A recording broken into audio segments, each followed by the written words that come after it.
Hey everyone, so we kind of have new Kanye music. It just happens to be Tekashi 69 music with Kanye in it. So you win some, you lose some. Though I guess if you're a Tekashi fan, it's just all wins going on here. Dummy Boy leaked. You know, we knew that Kanye was going to be on two songs, FEEFA and Mama.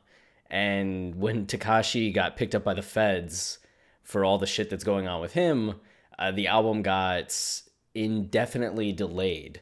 But today, it leaked. So we're getting to enjoy some Kanye verses we may not have been able to listen to.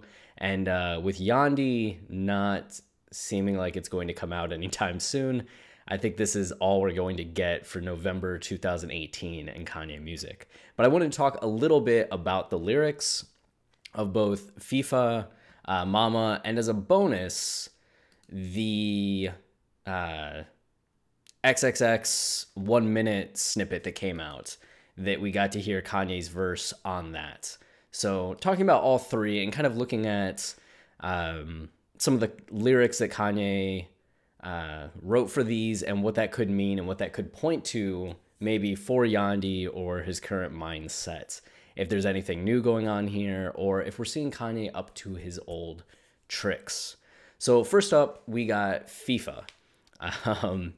And it's a very high energy Tekashi song. The Tekashi portions are pretty generic braggadocio sexual hip hop. And then we get Kanye coming in and adding the little things that he does that makes Kanye so Kanye. You start with "That pussy get wetter than yours, that head is better than yours," which is an interpolation of Milkshake, which, you know, always a nice callback. But typical Kanye sexual humor.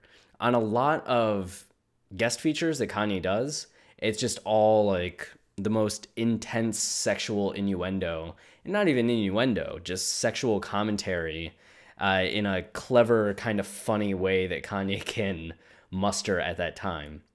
You know, he has some moments of that on his albums, but for the most part, his albums deal with like way more high level shit. And it's like he has all this sexual, I guess, joking material that he wants to get out there, that whenever he does guest verses, that's just his go-to. That head better than yours. They tried to say, but then, you know, we see Kanye get into more serious topics, which is something that he wouldn't always do on guest features like this. They tried to say I wasn't black no more, about as black as Macklemore, which gets into everything from 2018, the drama with Kanye and the cancel culture that tried to come after him for the TMZ interview, supporting Donald Trump, or saying that he was a fan of Donald Trump. You know, there's a difference between that and supporting Trump's policies, as Kanye and Kim have both been saying over and over and over again, even though people don't want to pay attention to the nuance. So Kanye just addressing that in a way that we really haven't seen him on social media be aware of it and make that commentary about as black as Macklemore, which I guess Macklemore is not as present as he used to be. At least I don't hear shit about him these days. But for all of you that don't remember, Macklemore was a kind of a big deal white rapper 5 years ago, 4 years ago, 6 years ago. He won Album of the Year in hip hop. What the fuck was... Anyway. And then Kanye comes back in. I just bought a piece of Fashion Nova. Your girlfriend looked like an ogre. Yeah, braggadocio. Just bought a piece of Fashion Nova. Fashion Nova tends to have a lot of knockoffs. So I tried looking this up because I was like, oh, is this an announcement that I missed that Kanye purchased something? And this was the most recent article I could find, was from October 2nd. And it was just that Kim said that she refused to make a social media post for a company that makes a lot of knockoff Yeezys. And in Kanye being, feeling the love, wanting to show his appreciation for Kim doing that, sent her a check for $1 million. Also paperwork to have a percentage ownership in Yeezy. which is kind of huge. But people speculated whether or not it was pretty big deal, not pretty big deal, sorry, if it was Pretty Little Things or Fashion Nova that Kim was not going to represent because of how many knockoffs they make of Yeezy. There's no news about Kanye buying a piece of Fashion Nova. It could be Kanye saying, like, just bought a piece off Fashion Nova.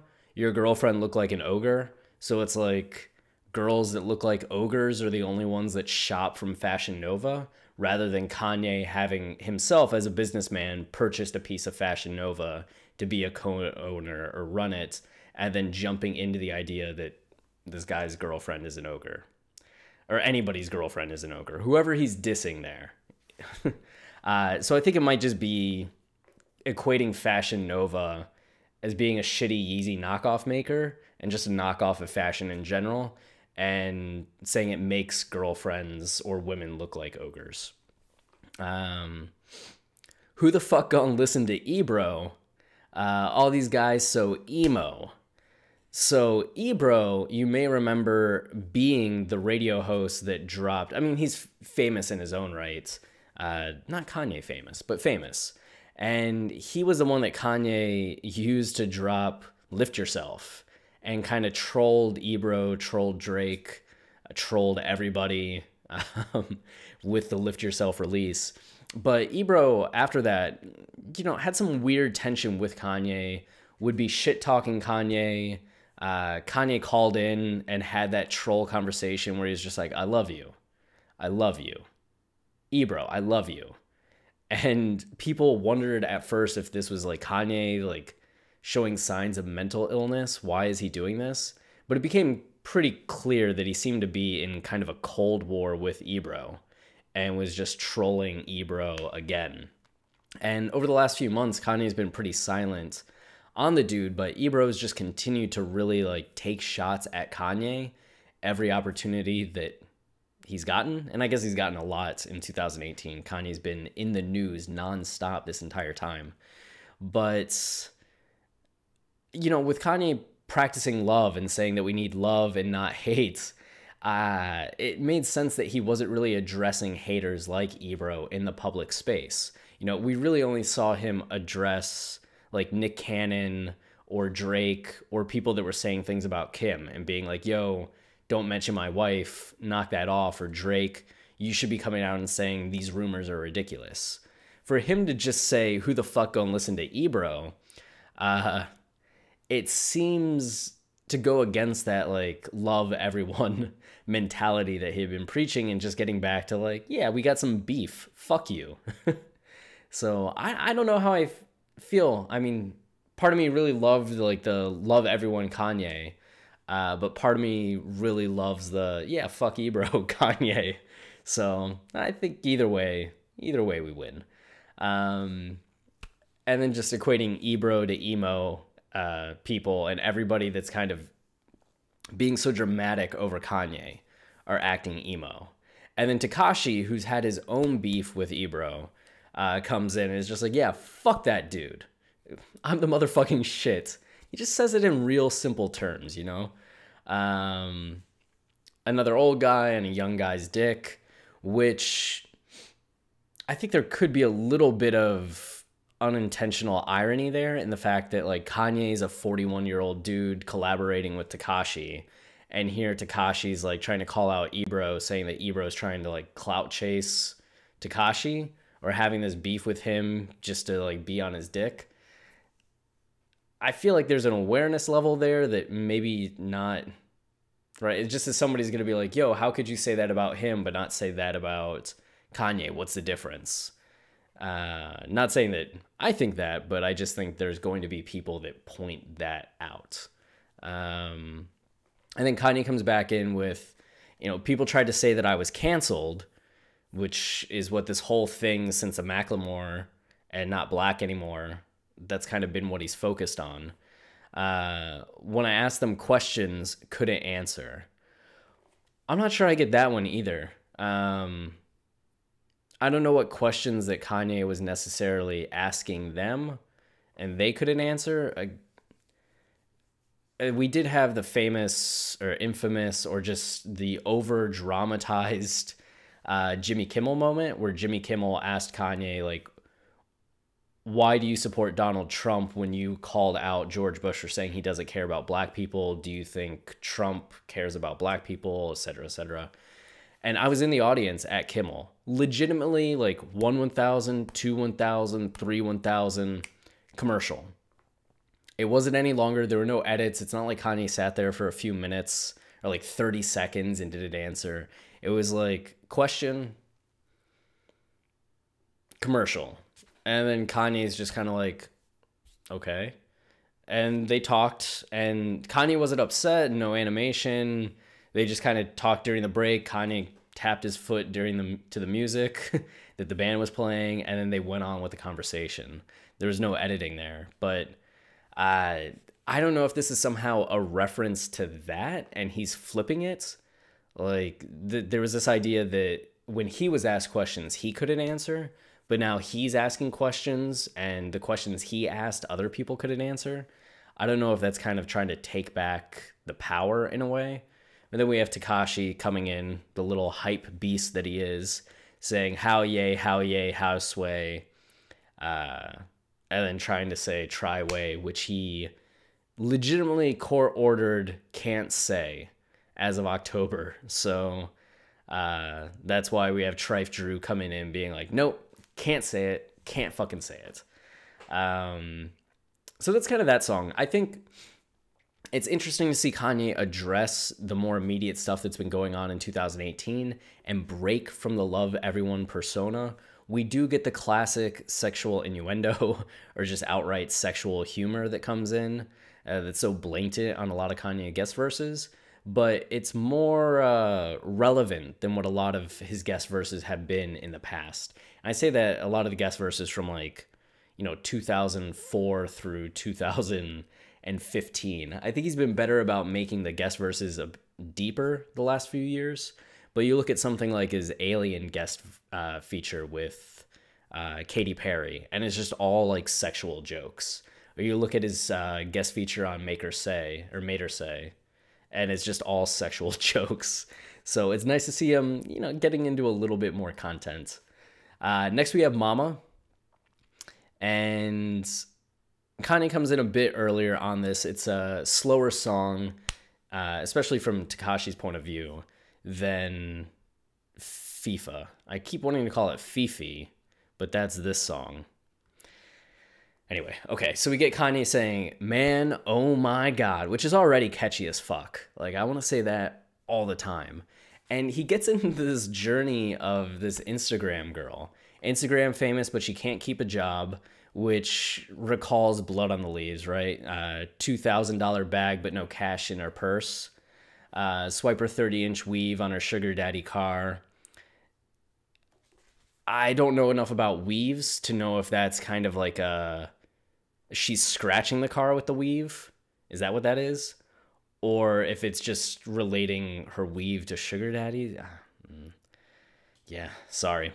And then her doctor got her busting out her motherfucking bra, so the enhancements, all of this kind of really recalls Blood on the Leaves to me. Like the things that you try to do to get ahead when you're a woman that's just really looking to have a guy with money make your life. And typically that either comes from just, I guess, selling yourself out sexually or, getting a baby like we see on Blood on the Leaves. She Ubered to a guy with no car, getting a little bit of dramatic irony in there. And maybe a little bit of a difference that she has this sugar daddy, but then also has a guy that has no car. So kind of looking at the parallels of her life, that she can live in these high spots, but also has these low spots that are the reality. So Instagram is the high spots, can't keep a job, low.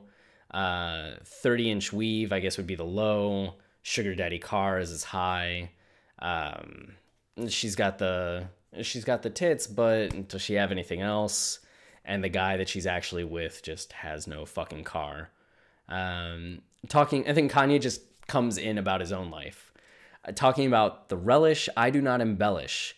Jacket got wings, True's got propellers.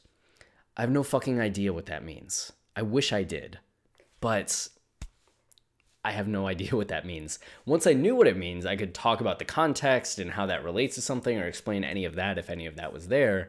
But, you know, I'm not a genius about all things, so I can't put that together. Gave all my old Margillas to my boy Marcellus. Those are the masks that he used to wear for the Yeezus tour, or like the Yeti mask. I don't think the Yeti mask was Margilla, actually, but just the mask. It's clothing too, but it seems like he's just making a rhyme. The Genius annotation doesn't really have anything. Oh. Or shoes. There's shoes too. There's no relevance for Marcellus, so that could just be for the name and for the rhyme. I don't know what giving them away. Oh no, I do know. He's so rich that he can just give this shit away. Like, other people would cherish that. It would be the pride, probably like the thing that they have the most pride in. My God. But to Kanye, nah, he can just throw it out. Pulled up with no laces, had the whole block jealous. I don't know if that's a specific shoe reference that I just don't know enough about, or if it's just the look. If there's any hype beasts that know shit about shoes that I'm missing, please provide me with that context and provide Genius. They're still looking for an annotation, you know? Oh, Jesus Christ, I don't need advice. A little bit different from what Kanye always seems to talk about with, like, you know, even though he is a god, he's still a man of God, his whole life in the hand of God, talking to Jesus, Jesus Walks, the whole Life of Pablo album, which is this affirmation of his faith.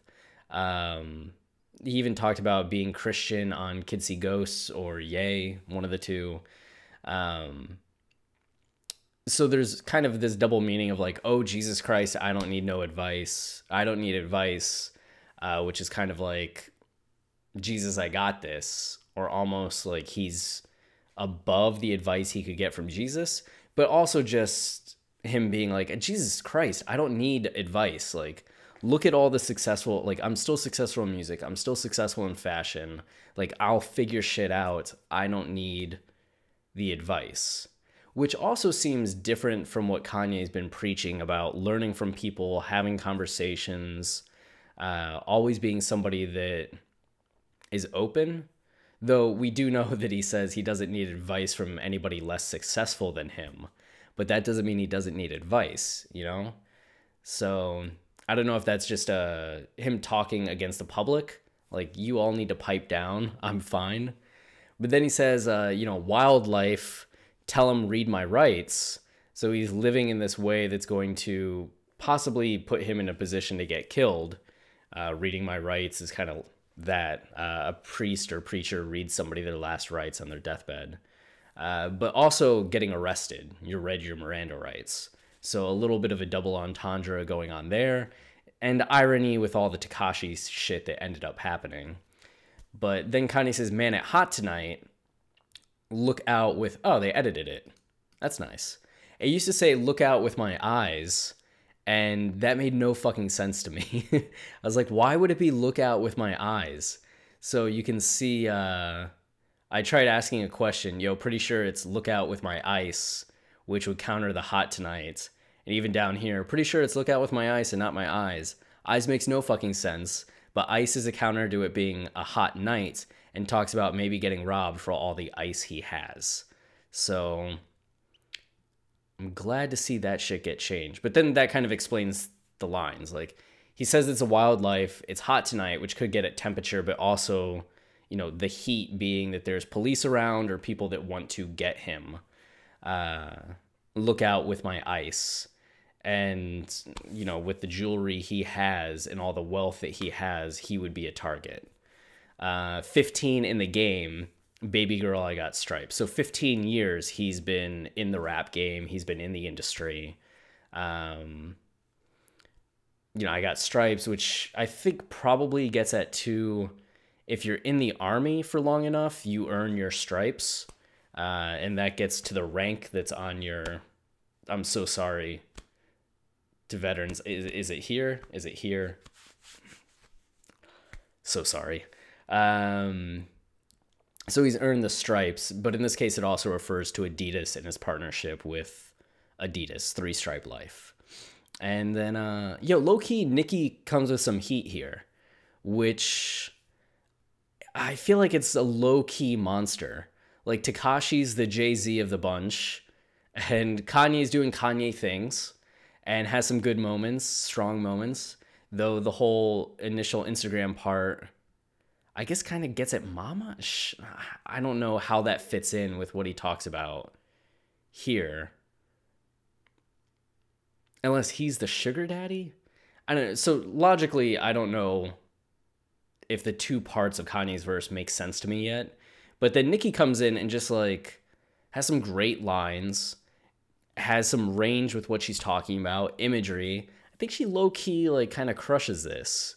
And I think it's interesting for anybody that wants to be a rapper or anybody that wants to study lyricism to look at the difference between how kind of thin and superficial Tekashi's part is, which it has energy, you know. I get why people would listen to it and be like, yo, I like listening to this. But when you're just reading the lyrics, you're kind of like, okay, this is about as basic as it can get. And then Kanye introduces more dramatic irony, more narrative, more concepts that kind of flesh out into bigger picture topics and ideas that you can start to have a conversation about.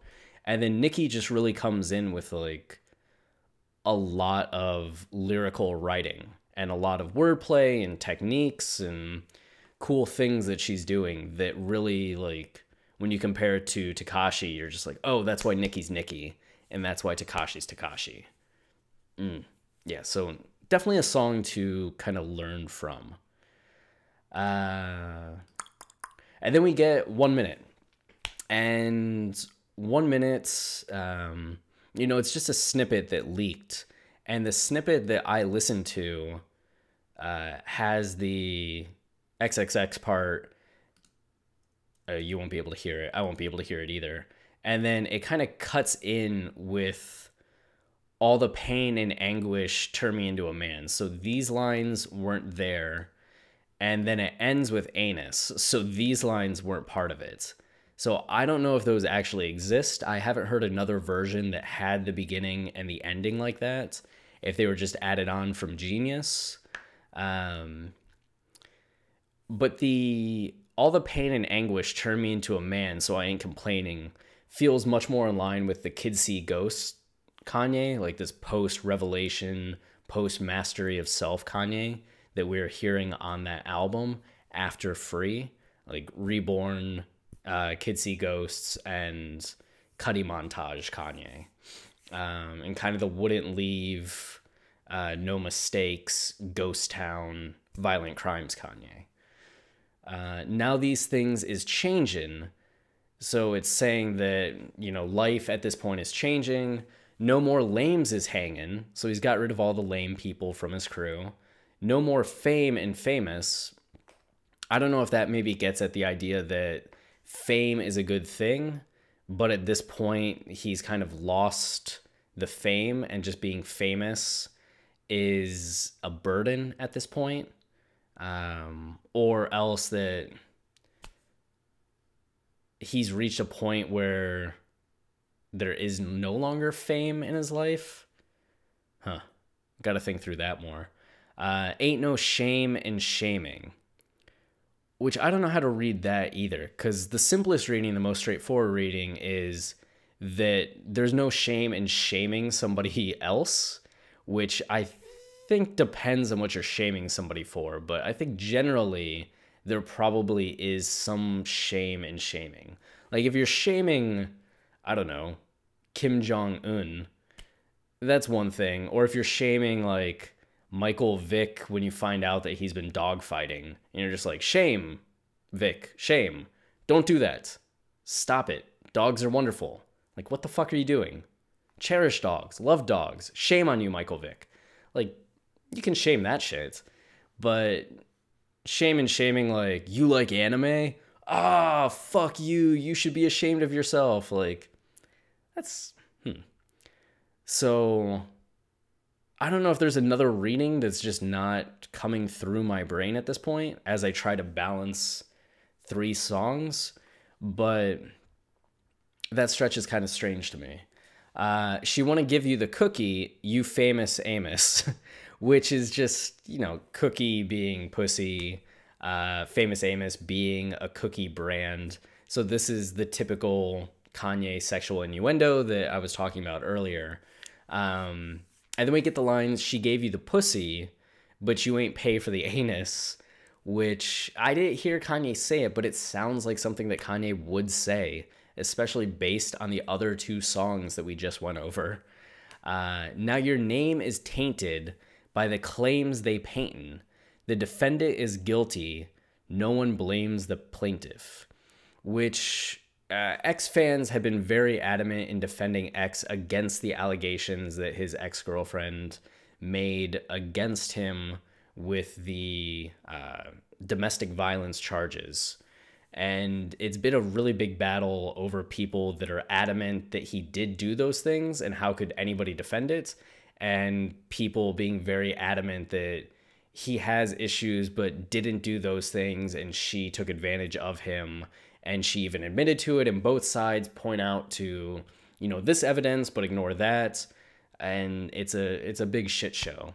So people have taken, at least the initial Genius annotation, have taken this more in line with what was going on with X, but we know that Kanye is no friend to media, and that a lot of what Kanye says is also taken way out of context, and people accuse him of things that he never said or did, and he, as the defendant, is guilty without a trial, right? He's just, somebody said this about him and everybody believes that it's true. We just saw this with all the Pusha T stuff and Drake saying, yeah, it was Kanye that leaked it, Kanye that told Pusha, and Kanye's just like, I didn't say shit. Like, come on, man, I didn't say anything. And everybody's yelling at Kanye about it when it was 40.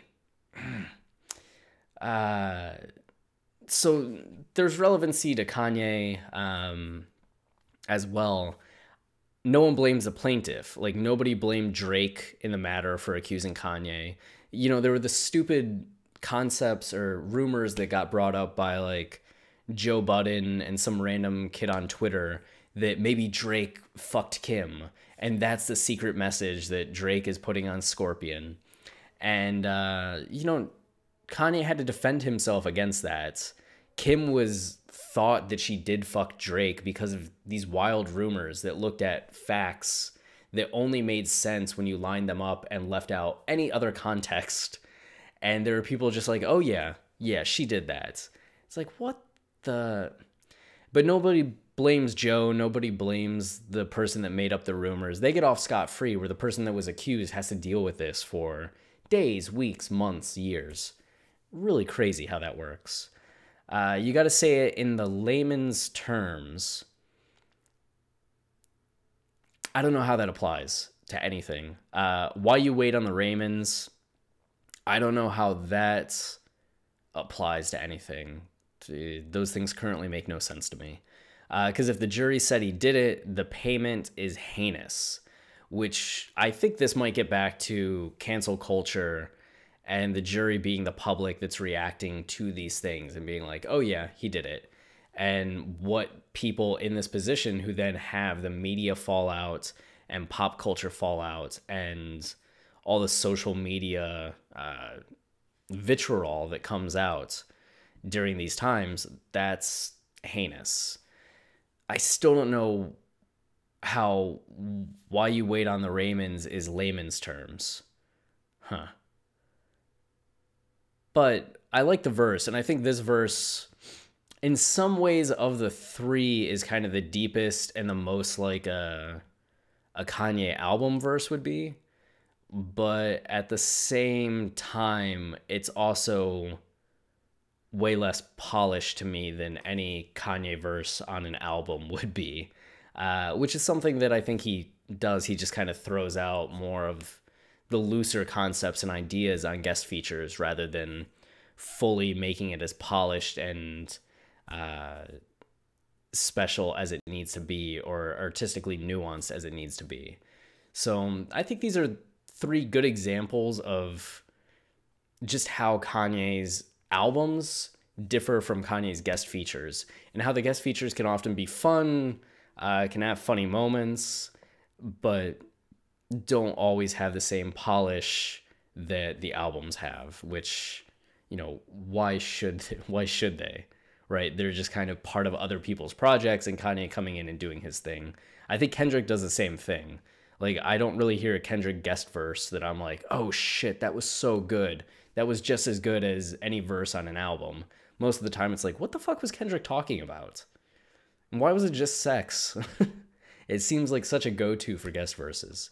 So that does it for those 3. I enjoyed all the songs, though. I like the fact that X is just kind of screaming on this. I want more of that from music. Not everything needs to be so pretty, you know? Mama, I think, sounds cool, and FEEFA, you know, it's got that energy to it where I'm just like, yeah, nobody brings this energy really, at least to the music that I've been listening to a lot. I don't hear this kind of like attitude on the radio with a lot of radio songs. Like, I hear The Weeknd crooning. So there's something nice about FEEFA and something nice about 1 Minute. I don't know if we'll ever get the full project of 1 Minute, but I'll be bumping FEEFA and Mama for a little bit. Shout out to, we just got a new shirt design from Genevieve Louis, and it's really fire. 808s inspired. Today is the 10-year anniversary of 808s and Heartbreak, so it was cool to be able to launch this shirt. If you want to support us and support the podcast, you can go on and buy one of these shirts, and it would be much appreciated. You can just go to watchingthethrone.com, and it'll be right there on the homepage if you scroll down a little bit. Boom. Christmas is around the corner, so. And then the Yeezus Book, there's not much time left for this, but if you're watching this on Sunday, the 25th, then the Yeezus Book is going to be $30 rather than the typical $45 from kingshotpress.com. So if you've been wanting to grab a copy of this book, be sure to do so. The book is awesome. I have it over there instead of right here, but it's really good. We wrote it. We're going to be writing a new one on another album, so look forward to that. More details are going to be coming out in 2019, and I'm really excited. But yeah, thanks for watching. Thanks for the support. I hope you're all having a good weekend. I'm excited to see if the Browns can win another game tomorrow, because I don't know what it's like to watch the Browns win 4 games in a season, and I'd really like to know what that feeling is. So I hope you're all having a good weekend, and catch you soon.